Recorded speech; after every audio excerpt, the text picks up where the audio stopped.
ce matin et nous commençons une nouvelle série qui va nous conduire, oui, vous allez bien entendre jusqu'à Noël. J'aime Noël. Vous savez, j'étais dans la joie. La Bible dit, nous sommes dans la joie quand nous allons à la maison de l'Éternel. Hier, j'étais dans la joie quand je suis allé à la maison de Walmart et que j'ai vu les premières décorations de Noël. Pour ceux qui me connaissent, j'aime Noël. J'aime vraiment Noël. Noël, c'est trop beau pour être célébré une fois par année. Donc, et dans les Dollarama, il y a un côté Halloween, côté Noël. Je me promène là-dedans. Je suis vraiment heureux. Je suis vrai. Mon épouse a toujours dit, à partir de décembre, j'ai 4 enfants dans la maison. Je suis le plus jeune d'entre eux. J'aime tellement Noël. Tellement. Mais on commence une série qui, je crois, va amener cette Église à un autre niveau. Et je crois que nous devons aller à un autre niveau, au niveau de la maturité. Nous allons visiter ensemble la première épître de Corinthiens jusqu'à décembre. Et après décembre, nous allons visiter deuxième Corinthiens. Que signifie maturité? Un exemple. Étant des fruits quand ils sont mûrs. Et vous voyez l'exemple ici, là. Quand la banane, elle est verte, ça veut dire qu'elle n'est pas mûre. Quand elle est jaune, juste avant les petits picots noirs, là, ça veut dire qu'elle est mangeable. Quand elle est noire comme ça veut dire quoi? Non. Pain aux bananes. Pain aux bananes. Et pour mes garçons, c'est le smoothie, parce que c'est le sucre qui va dans le smoothie. Donc, quand la banane est trop mûre, il faut qu'elle serve à quelque chose. Et là, quand elle ne sert plus pour le smoothie, le pain aux bananes, elle va où? Elle va voir Poupou. Poupou qui l'a fait. Mais c'est très rare que ça s'en va là. Ça peut aussi signifier une période de la vie caractérisée par le plein développement physique, intellectuel, affectif et spirituel. Donc, j'ai atteint une maturité physique, intellectuelle, affective. C'est un état de l'esprit, d'un talent qui est parvenu à la plénitude de son plein développement. Quand on parle qu'un athlète est arrivé à sa pleine maturité, ça veut dire qu'il est arrivé à sa pleine maturité musculaire au niveau de sa vitesse, au niveau de ses performances. Aussi, pour ceux qui sont plus âgés, c'est une sûreté, une assurance dans le domaine du jugement, de la réflexion, et en particulier en fonction de l'âge, en fonction de l'expérience. Hier, je partageais avec une amie et je lui disais, si jeunesse savait, si vieillesse pouvait. Et on a tous dit ça. Même moi, quand j'étais jeune. Oui, j'ai déjà été jeune. Quand les plus vieux me disaient, Rock, ouais, je vais vivre ma vie. Ouais. Et aujourd'hui, j'aimerais rencontrer ces personnes pour leur dire, t'avais raison. Mais on atteint souvent la pleine maturité à travers les expériences, à travers les choses que nous vivons. Parvenir à la maturité, c'est vouloir parvenir à la maturité. C'est vouloir dépasser ma situation actuelle. C'est vouloir aller plus loin, c'est vouloir progresser. C'est vouloir de vouloir. Comment voit-on qu'un fruit est parvenu à la maturité? Par sa couleur, par son goût, par sa texture. Mon garçon, je ne le comprends pas, je pense que je suis maman, je ne le comprendrai pas. Lui, une pêche, ça se mange dur comme de la brique. Moi, une pêche, il faut qu'il y ait du jus qui sorte quand je croque dedans.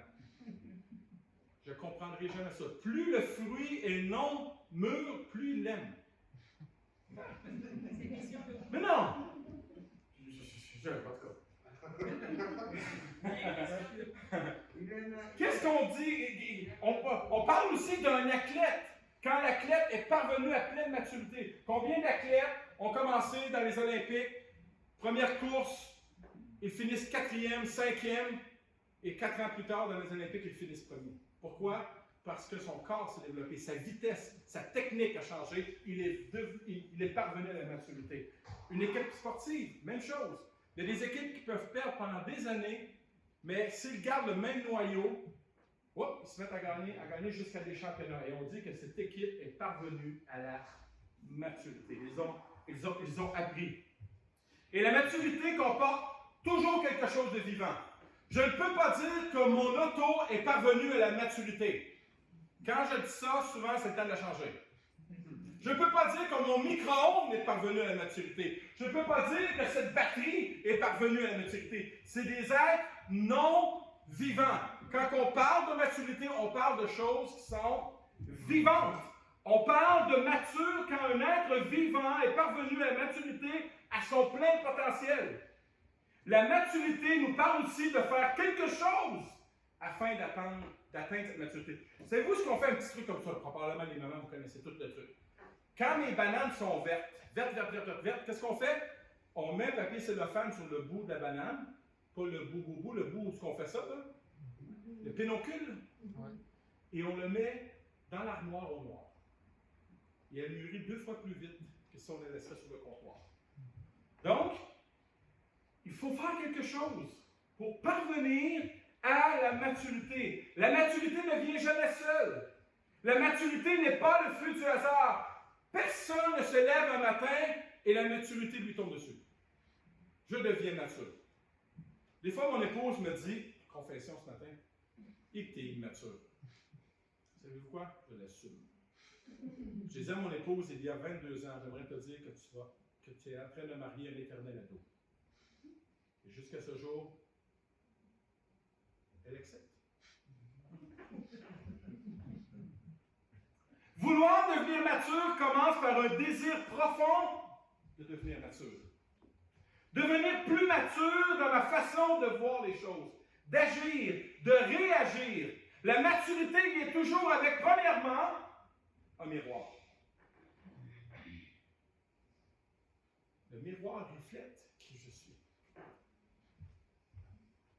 De se remettre en question dans ce que je suis aujourd'hui, dans ce que je crois aujourd'hui, et d'où j'en suis rendu aujourd'hui. Le miroir qui me pousse à la maturité. Deuxième chose, ça prend de l'humilité aussi. Pour reconnaître que je ne suis pas rendu. Pour reconnaître, voilà ce qu'il me reste encore à améliorer. Voilà les pas que j'ai besoin de faire pour acquérir la maturité. Et aussi, bien sûr, avec un désir de vouloir atteindre une certaine maturité. Et là, va de même au niveau spirituel. Et je posais des questions ce matin dans ma première réunion que je vais vous poser à vous. Je suis sauvé. Amen? Et puis après? Je lis la Bible. Fine. Et puis après? Je vais à l'église. Good, c'est bon. Et puis après? J'ai un emploi, j'ai des enfants, je suis marié. Nice. Et puis après? Je suis béni. Et puis après? La question et puis après devrait me faire réaliser si je suis mature par rapport au domaine que je viens de toucher, mais à d'autres domaines aussi. La question et puis après devrait se poser quand je me mets dans le miroir. Et puis après? Est-ce que j'en reste à ce que je sais, à ce que je suis, ou je veux me développer dans mes connaissances?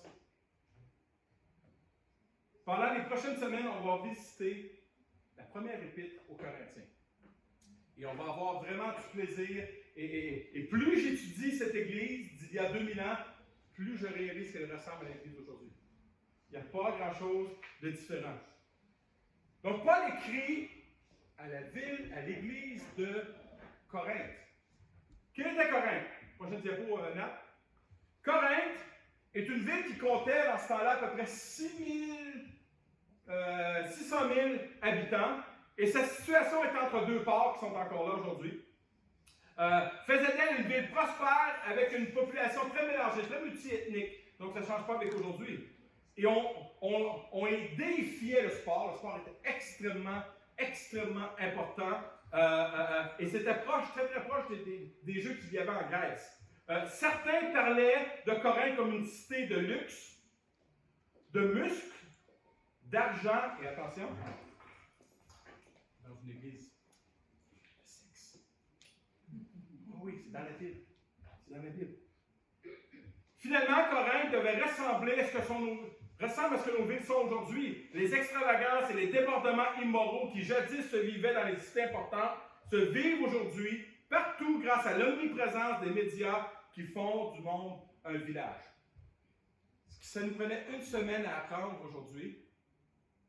En l'espace de 10 secondes, c'est rendu sur Facebook, c'est rendu sur plein de Snapchat et TikTok et toutes les choses que je ne connais pas, que mes enfants connaissent.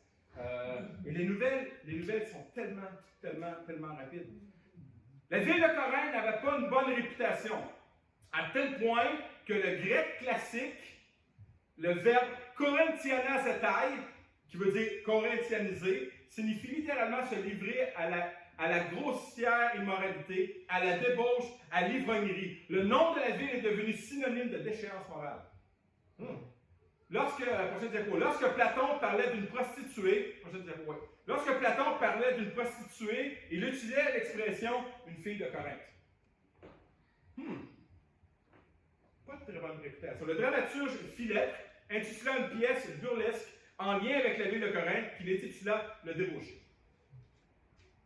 Là, prochaine diapo. Aristophane inventa le verbe korinthianazonai pour faire allusion à la fornication. Vous savez, à Corinthe, il y avait un temple sacré où il y avait 1000 prostituées sacrées. Donc, si tu voulais aller voir une prostituée et tu voulais que ça reste sain, tu allais dans le temple. Tu avais 1000 choix. Corinthe est une ville avec une très mauvaise réputation et c'est dans ce contexte que l'apôtre Paul va implanter une église. 1 Corinthiens, la prochaine diapositive. À l'église de Dieu qui est à Corinthe. À l'église de Dieu qui est à Corinthe. Imaginez, Dieu va mettre à cœur à Paul d'implanter une église dans le pire endroit où il pouvait pas être. L'église n'est pas faite pour se retirer du monde, l'église est faite pour être là où il y a le pire. Là où il y a le pire. Tout n'était pas beau fixe dans cette église. L'immaturité au sein du peuple était palpable et visible. Et on le lit. Et je vous défie, durant cette série, de visiter avec moi. Lisez 1 Corinthiens et 2 Corinthiens. Et vous allez voir que ce n'est pas très différent d'ici. Et je me rappelle, quand j'étais à Shawinigan, on était sur la 4e rue, le premier bâtiment qu'on a acheté. Et j'avais lu un article dans le journal où la ville de Shawinigan, où j'étais, et le quartier Saint-Marc, qui appelait affectueusement le Red Zone. Et on était catalogué au Canada la 33e ville la plus criminalisée au Canada. Une ville de 35 000 habitants. Et quand j'ai vu que le quartier Saint-Marc était un des 3 quartiers les plus violents au Québec, en avant de Schlager, ici en bas, là, j'ai dit, Seigneur, merci pour les 10 années que tu nous as données ici. Maintenant, je vais déménager dans ce quartier-là. Il y avait un bâtiment qui était en plein milieu du centre. À 500 pieds, il y avait la rue où la prostitution sévissait. Et de l'autre côté de l'église, il y avait un parc. Et quand vous allez marcher dans le parc, vous voyez des condoms, des seringues. Je dis, Seigneur, je veux l'église là. L'église, elle a sa place là. Et par miracle, Dieu nous a créé un bâtiment extraordinaire qui est encore là aujourd'hui. Et Corinthe, la ville de Corinthe était pareille. Et Dieu va établir une église à Corinthe. Un commentateur biblique a dit, 1 et 2 Corinthiens, il les intitule le livre des problèmes. Parce qu'il y en avait à Corinthe. Les divisions, les cultes de la personnalité, l'immoralité incestueuse, les batailles juridiques entre chrétiens, les problèmes conjugaux, les problèmes doctrinales. Écoute, puis j'arrête là, on va en avoir d'autres. Vous allez voir, Mais il y a quelque chose de positif qui sort de ça. Une église qui préoccupait tellement le cœur de Paul qu'il a écrit 4 lettres aux Corinthiens, dont 2 nous sont parvenus, mais 2 autres se sont perdus. 4 lettres. Donc, cette église préoccupait beaucoup l'apôtre Paul. Une église qui était immature, comme le prouvent ces paroles de l'apôtre Paul.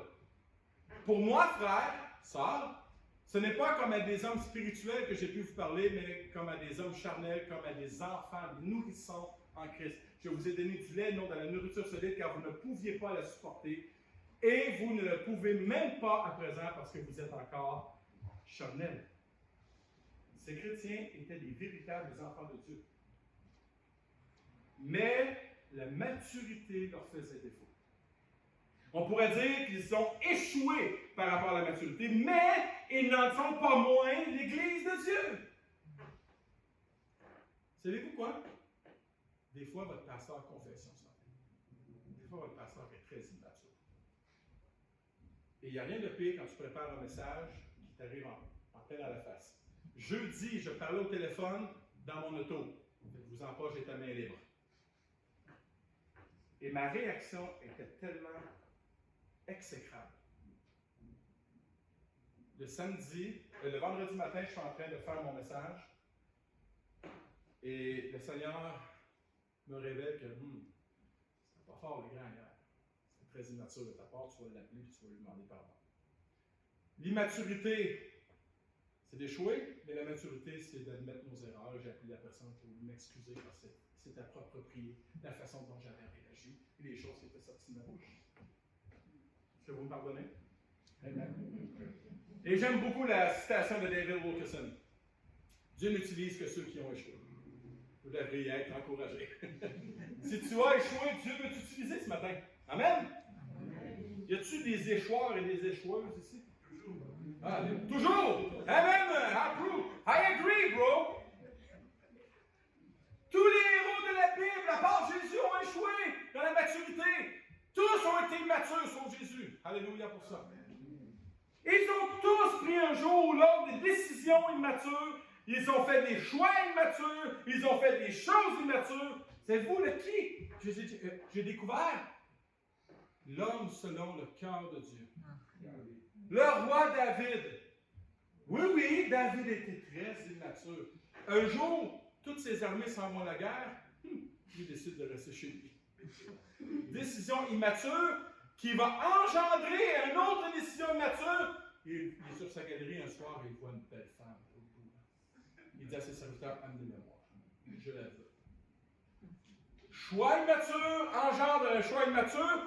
Et une autre décision, un choix immature, il va faire assassiner le mari de la femme. L'homme, selon le cœur de Dieu, était un immature. Ça devrait vous consoler ce matin. Nous avons tous échoué par rapport à l'immaturité. Nous sommes tous dit un jour, face à notre miroir, face à une décision, un mauvais choix, une réaction, voilà, c'était pas très mature de ma part. Ou vous vous êtes fait dire, comme moi, c'était pas mature.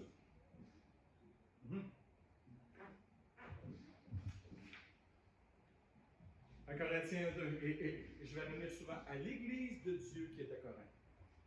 Au milieu de cette abondance de péché, d'immoralité s'implante l'Église du Dieu 3 fois saint, du Dieu tout-puissant. Pourquoi? Parce que Dieu aime les Corinthiens. Dieu aime les Corinthiens.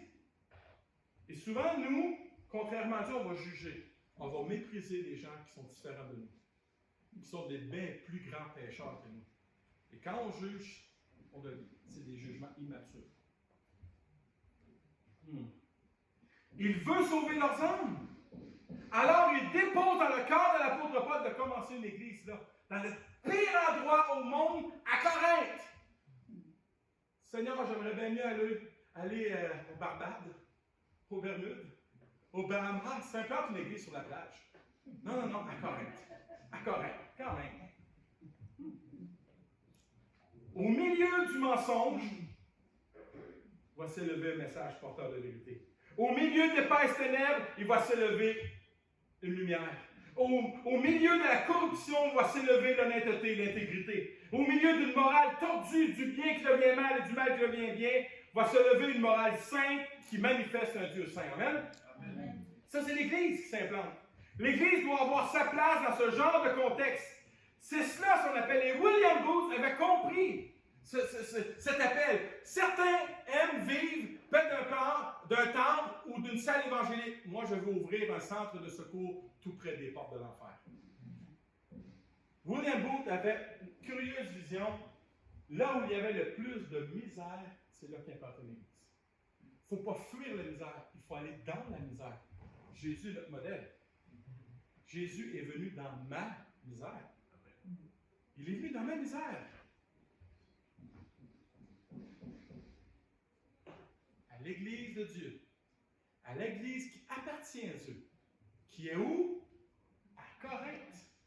À l'Église de Dieu qui est à Rosemont. C'est pas plus drôle à Rosemont qu'à Corinthe. Hochelaga, Rosemont, Montréal-Nord.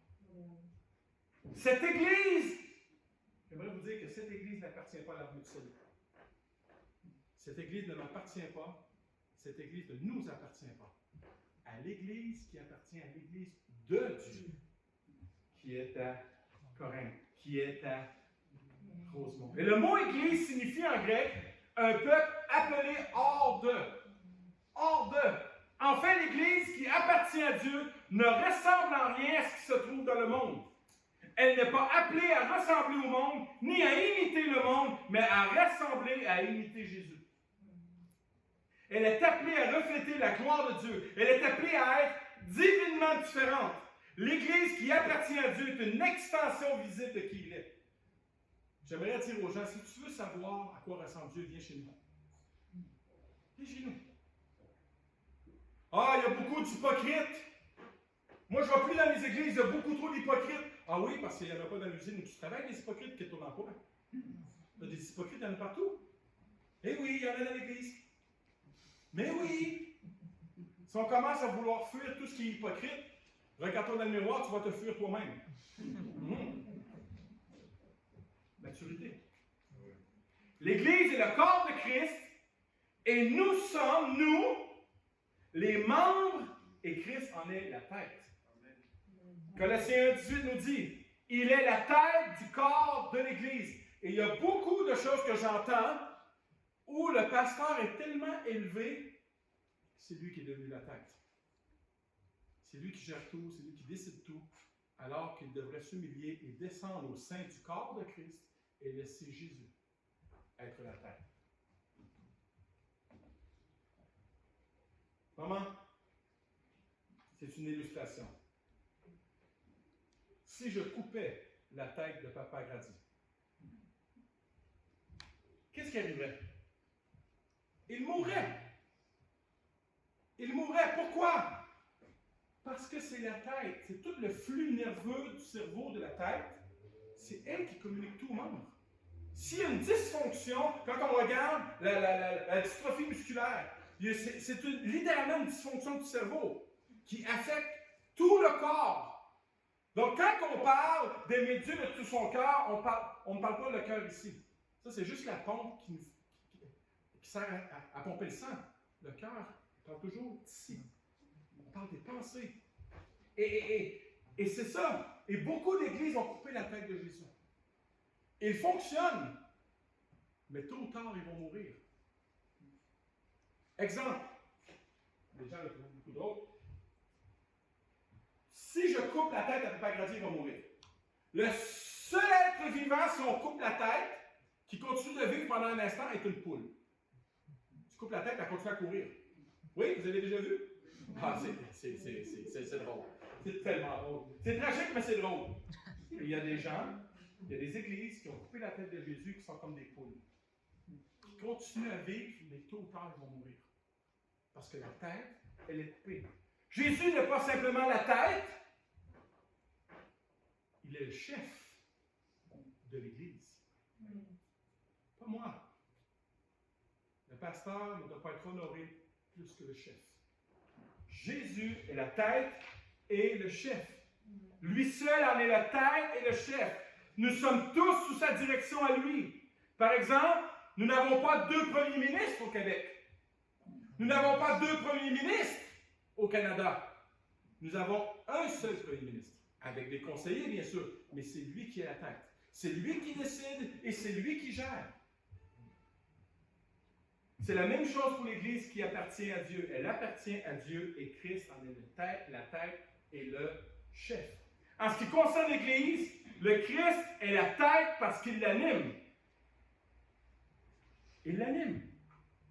En étant la tête de l'Église, Jésus est souverain. C'est lui qui mène et il faut qu'il en soit ainsi car cela dépend de la survie, de la croissance et du succès de l'Église. Lui seul connaît parfaitement les besoins de son Église. Lui seul a un plan parfait. Lui seul a une vérité parfaite. Lui seul peut donner une direction parfaite sans se tromper. J'aimerais vous dire que Jésus ne se trompe jamais.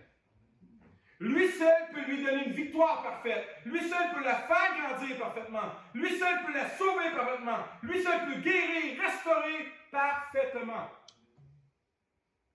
La tête de l'Église, Jésus, est tout-puissant et invincible.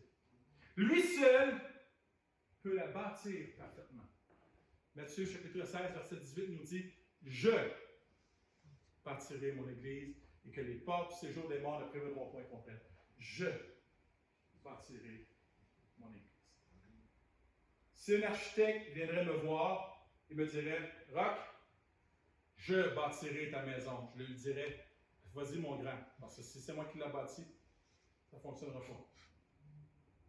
Je bâtirai mon Église. » Psaume 127, verset 1 nous dit « Si la maison n'est pas bâtie par le Seigneur, les bâtisseurs peinent en vain. » L'Église doit être bâtie par le Seigneur.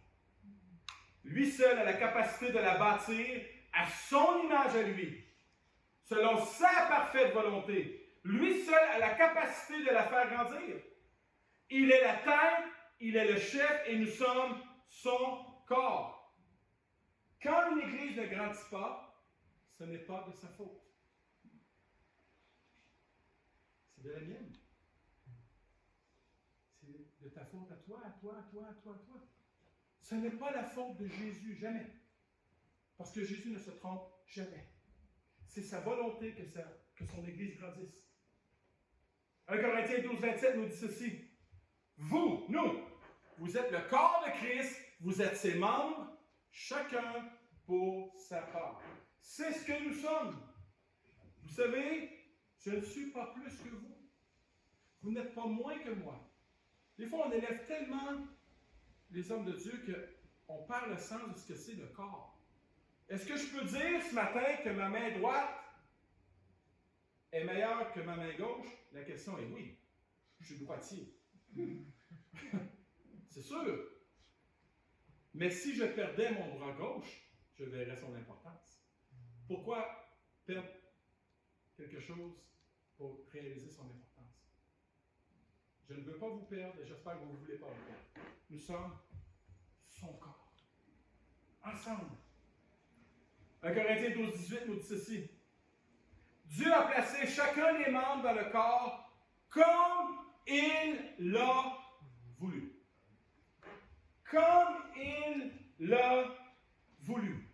C'est lui la tête et c'est lui le chef.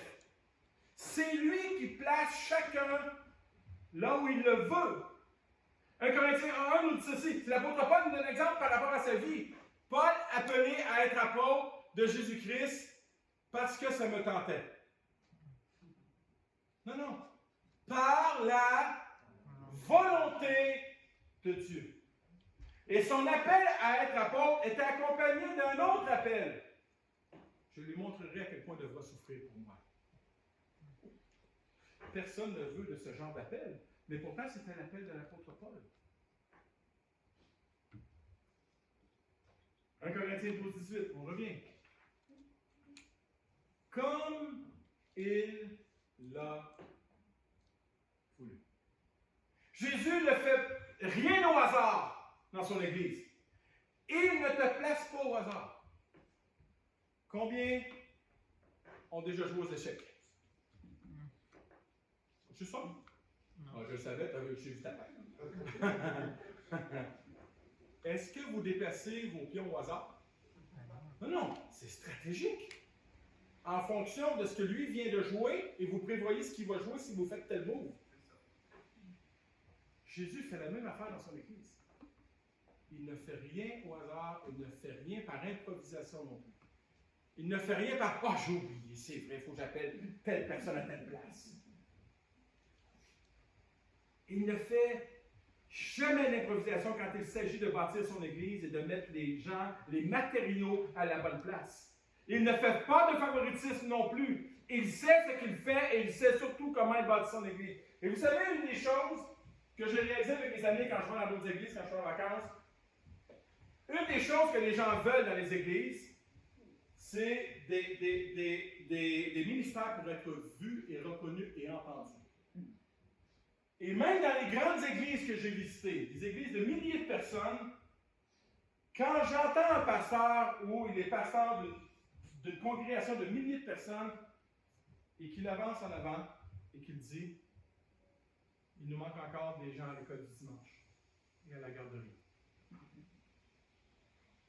Et j'ai réalisé que les ministères les plus importants, c'est les ministères où il y a le plus de manque de personnes. Parce que c'est caché dans une classe, parce que c'est caché dans une nursery, dans une garderie. Et c'est pas populaire. Les gens veulent être populaires, les gens veulent être vus, les gens veulent être reconnus. Et pendant ce temps-là, nos enfants sont en train de souffrir parce qu'on veut beaucoup plus que comme il l'a voulu. Je veux comme je le veux. Si nous sommes matures en cela, bien-aimés, si nous sommes matures et confiants dans sa manière de faire, dans sa façon de nous disposer, dans son plan de construction, nous grandirons. Colossiens 2,19 nous dit, c'est la tête qui coordonne tous les mouvements du corps par les nerfs et les muscles. Ainsi, chaque partie reçoit la force nécessaire à sa croissance jusqu'à ce que l'ensemble soit parvenu à la stature fixée par la volonté de Dieu. Maturité, bien-aimé, maturité. Si je ne suis pas comme dans le comme il l'a voulu et que je suis dans ce que je veux faire, la croissance est impossible. Mais si par humilité j'accepte le comme il l'a voulu, la croissance est inévitable. Quel est le plus important pour moi ce matin? 1 Corinthiens 12, 18. Dieu, pas le pasteur, Dieu a placé des membres dans le corps comme il l'a voulu. Le devoir de l'Église en tant que corps, c'est d'être bien attaché à la tête au Christ. C'est la clé pour une Église qui aspire à la gloire. Le devoir de chaque membre du corps de Christ est d'entretenir une relation intime avec la tête, le chef, Jésus. Quand il n'y a pas de croissance dans une Église, c'est qu'il y a un problème relationnel avec Jésus, individuellement. Quand il y a une division dans une Église, c'est qu'il y a un problème relationnel avec Jésus. Quand il y a un problème de générosité dans une Église, il y a un problème relationnel avec Jésus. Quand il y a un problème d'implication ministérielle, d'égoïsme, de jalousie, d'envie, de parti pris, de discipline, c'est qu'il y a un problème dans ma relation avec Jésus. Problème relationnel avec Jésus égale toujours à immaturité spirituelle. Et c'est exactement ce que l'Église de Corinthe vivait. Une bonne relation avec Jésus garantit une bonne relation entre nous. Oh! Amen? Relation basée sur quoi? Sur l'amour, la paix, l'humilité. Ma relation avec Jésus devrait manifester ce genre de fruits et devrait manifester de la maturité. Si j'ai une bonne relation avec Jésus, je devrais en principe avoir une bonne relation avec les autres. Mm-hmm. Combien de fois ça vous est arrivé où vous allez en prière et vous entendez le Saint-Esprit vous dire que tu vas aller demander pardon à la personne? C'est très immature de ta part. Je me souviens une fois. Je vais rallonger un petit peu parce que c'est trop drôle. J'étais chez moi et mon épouse était en train de cirer le plancher. J'ai réalisé à ce moment-là, au terrain de mine, et j'ai pilé sur le plancher ciré de mon épouse. Et là, je vais vous dire littéralement ce que je lui ai dit, là, elle n'était pas contente. Mais j'ai dit, garde, il ne faut pas virer fou avec un plancher. Et moi qui suis très spirituel, je m'en vais dans ceux qui se moquent dans mon bureau après. Je m'en vais dans mon bureau prendre un temps de prière, et là j'entends une petite voix, pas audible, une petite voix, je ne veux rien entendre. What? Je ne veux rien entendre. Va demander pardon à ton épouse. Et là j'essaie de prier, je ne suis pas capable. Et Dieu m'amène, vous irez voir les hommes, dans 1 Pierre chapitre 2 verset 9, que si on ne prend pas soin de nos épouses, ça va devenir un obstacle à nos prières, nous les hommes. Et là, constamment, j'entends « Va demander pardon à ton épouse. » Tu as été très immature.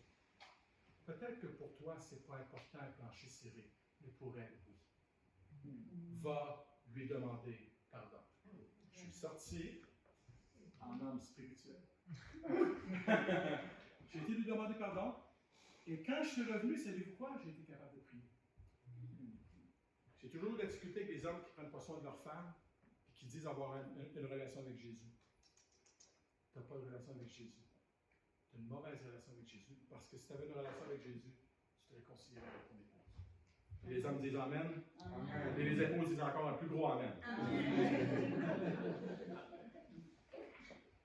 Ainsi, on est assuré de l'unité. C'est la tête qui coordonne tous les mouvements du corps et les nerfs. Ça, c'est là.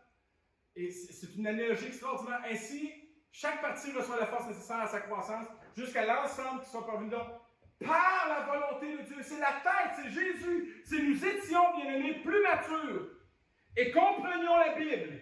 Les divisions, les décisions charnelles, la jalousie, l'envie, les désirs orgueilleux, l'égoïsme seraient moins présentes dans l'Église qui appartient à Dieu. Cette Église appartient à Dieu ici. Christ en est la tête et le chef. À l'Église de Dieu qui est dans les pires endroits du monde.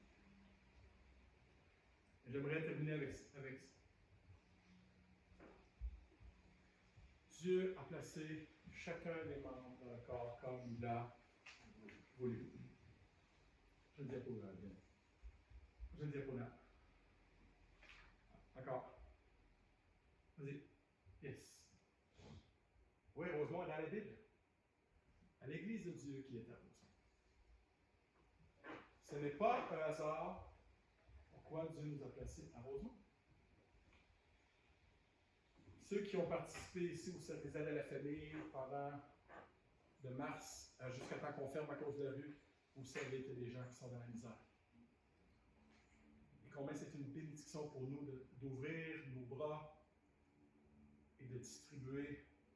Et quand je voyais maman, qu'est-ce que je fais avec les cadeaux?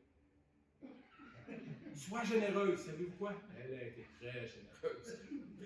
Mais c'est ça l'Église! L'Église qui est mature est une Église qui bénit, une Église qui est au milieu des pires situations. L'Église doit être l'Église qui appartient à Dieu et qui est mature, participe à ce genre d'événements. Et notre appel ce matin, prochaine diapo. 2 Corinthiens 13, 11. Au reste, frères, soyez dans la joie, perfectionnez-vous, consolez-vous, ayez un même sentiment, vivez en paix, et le Dieu d'amour et de paix sera avec vous. Ça, c'est une Église mature. Et avez-vous remarqué la fin du verset? Souvent, on lit notre Bible, et même moi, puis on passe sur des petites clés dans les versets, et on réalise, ouf, le dernier, je le relis lentement. Au reste, frères, soyez la joie, perfectionnez-vous, consolez-vous, ayez un même sentiment, vivez en paix, et le Dieu d'amour et de paix sera avec vous. Si nous sommes matures, Dieu va être avec nous. Dieu n'est pas dans une église où il y a des clics. Dieu n'est pas dans une église où il y a des sectes. Dieu n'est pas dans une église où il y a la division. Dieu n'est pas là. Le verset le dit. Si vous faites ça, je serai avec vous. Je serai avec vous. Perfectionnez-vous. Littéralement, dans le grec, c'est tendez vers la maturité. Redresser, ajuster, compléter, raccommoder, réparer. C'est ça la maturité. Compléter, équiper, mettre en ordre, arranger, ajuster.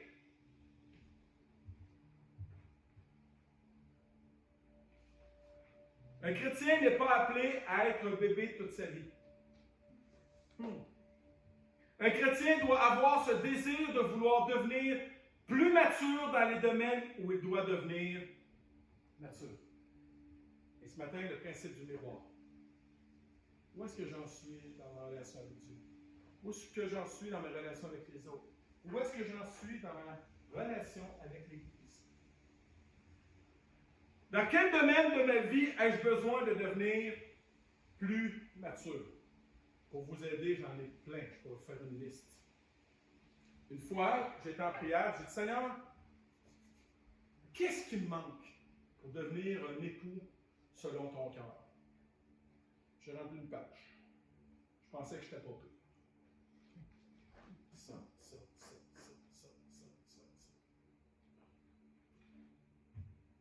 1 Corinthiens 2.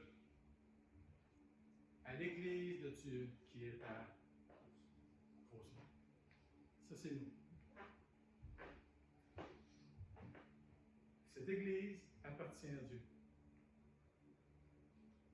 Christ en est la tête et le chef.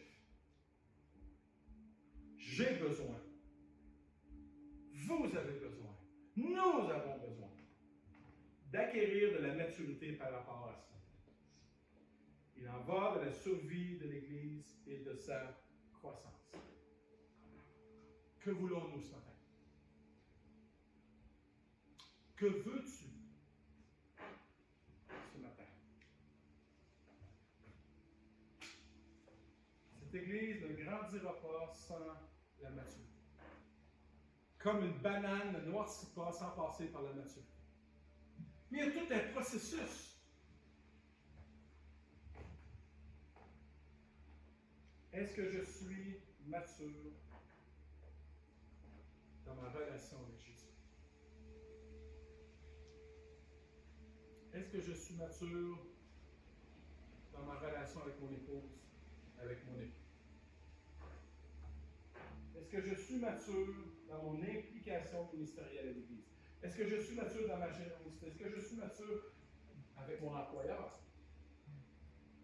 Vous savez, une des preuves de l'immaturité que j'ai vues en 22 ans de ministère, et je vais terminer avec ça, c'est de voir tellement de chrétiens se disant matures, se disant avoir reçu des révélations, et je ne nie pas ça, mais de menacer leur pasteur, si tu ne mets pas un tel dehors, si tu ne me donnes pas cette place-là, je quitte. Et un jour, un frère est venu me voir. Je venais d'arriver comme pasteur, c'était toute une bienvenue. Après quelques semaines, il dit, écoute, est-ce qu'on est en train de devenir une église pentecôtiste? Non, on est l'armée du salut, mais mon background, c'est pentecôtisant. Mais tu sais, moi, je paye mes dîmes et offrandes ici. Je l'ai arrêté, j'ai fait ça comme ça. J'ai dit, si tu me menaces avec ton portefeuille, tu vois la porte qui est là-bas, c'est marqué sortie. Tu peux aller. Tu ne me viens jamais me menacer avec de l'argent. Finalement, 18 ans plus tard, il est encore là. Il s'est adapté. Il est devenu mature. Il est devenu mature. Et combien, pour moi, c'est pas dur.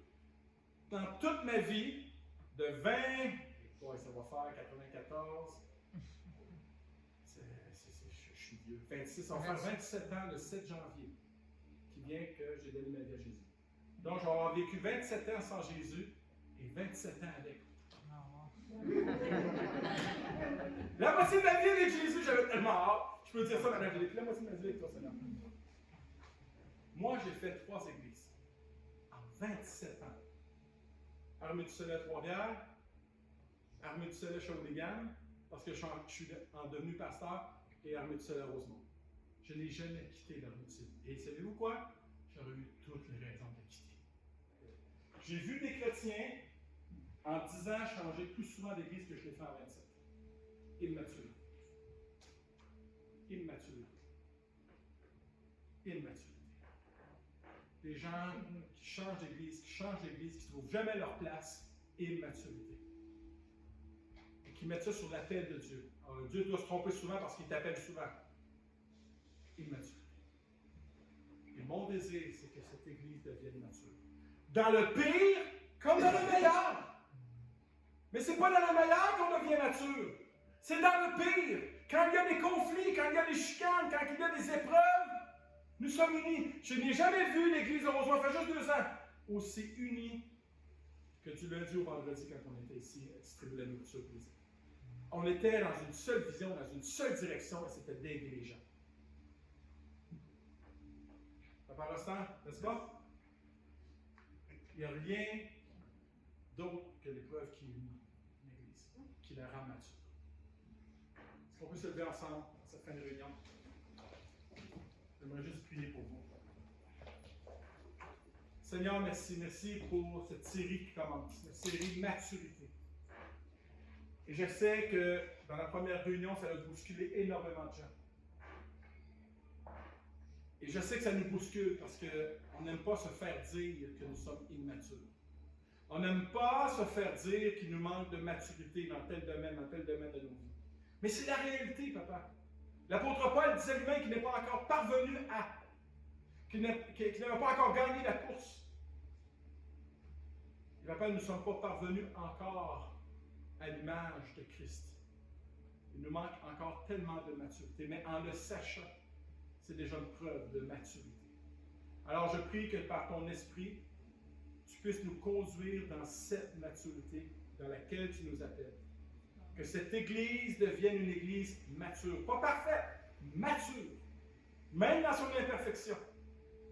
Et je prie, Papa, que cette semaine, devant notre miroir, nous puissions nous laisser parler par toi et cibler les domaines de nos vies où il manque encore de maturité. Et je prie, Papa, que ton esprit nous y aide parce qu'on ne peut pas y arriver tout seul. Que par ta parole, tu nous éclaires. Qu'à travers même les situations que tu vas permettre avec nos enfants, avec nos épouses, avec notre employeur, avec nos amis à l'école, tu peux nous faire réaliser, oups, c'était pas très mature de ma part. On veut devenir mature. On le demande. Et je sais que c'est dans ta volonté tout ça. Dans le nom précieux de Jésus, le peuple de Rosemont dit. Amen. Soyez bénis.